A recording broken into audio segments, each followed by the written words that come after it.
নমস্তে বন্ধুগণ। আজকে আমি আপনাদের সামনে একটি গুরুত্বপূর্ণ প্রশ্ন এবং উত্তরের এপিসোড তুলে ধরার চেষ্টা করছি। আমাকে এক ভদ্র মহোদয় জিজ্ঞাসা করেছিলেন যে আচার্যজি, ব্রহ্মকে পাওয়ার উপায় কি? আমি ওই ভদ্র মহোদয় ব্যক্তিকে বলেছিলাম যে আমি আমার মন গড়া কথা বলে আপনার মগজ ধলাই দিতে চাই না।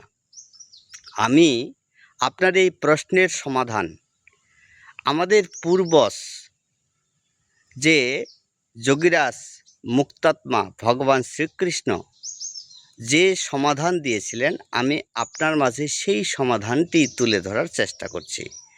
তিনি বলেছিলেন গীতার ৮ম অধ্যায়ের ১২ নম্বর শ্লোকে তিনি বলেছিলেন যে সর্বদ্বারাণি সময়ম্য মনোরিধি নিরুদ্ধ চ মূর্তি আধায়াত্মনঃ প্রাণমাস্থিতঃ ইয়গো ধারণম।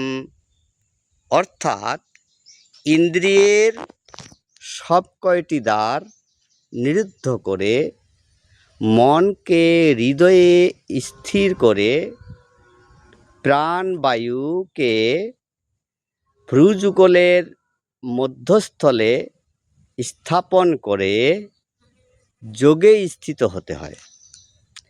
এখন তারপরে তিনি প্রশ্ন করেছিলেন যে আসলে যোগ কি? তখন আমি বললাম যে এই যোগ ১ আর ১ যোগ করলে ২ হয়, এই যোগ নয়। এই যোগ হচ্ছে যে আমরা যে মনুষ্য শরীর প্রাপ্ত হয়েছি, এই মনুষ্য শরীরকে পরিচালনা করে আমাদের বিভিন্ন ইন্দ্রিয়গুলো। এই ইন্দ্রিয়গুলো যখন বিষয়ে আসক্ত হয় তখন আমাদের প্রাণ মন চিত্ত চঞ্চল হয়। এই প্রাণ মন চিত্তকে স্থির সংযত করার জন্য আমাদের উক্ত ইন্দ্রিয় সকল সংযত রাখতে হয়।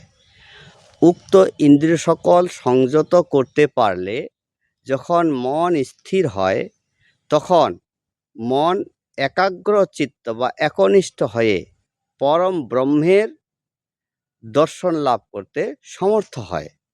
এই জন্য এই যে পরম ব্রহ্মের দর্শন লাভ করতে যে কতগুলো ক্রাইটেরিয়া আছে, কতগুলো সাধন আছে, এই সাধনগুলোর নাম হচ্ছে যোগ। শাস্ত্রে অষ্টযোগের কথা বলা হয়েছে, অর্থাৎ অষ্টাঙ্গ যোগের কথা বলা হয়েছে। যেমন যম নিয়ম আসন প্রাণায়াম প্রত্যাহার ধারণা ধ্যান সমাধি। এই যম নিয়ম আসন প্রাণায়াম প্রত্যাহার ধারণা ধ্যান সমাধির সাধনগুলো যদি পরিপক্কভাবে আপনি সাধিত করতে পারেন তবে আপনি ব্রহ্মকে দর্শন লাভ করতে পারবেন, অর্থাৎ ব্রহ্মকে পেতে পারেন।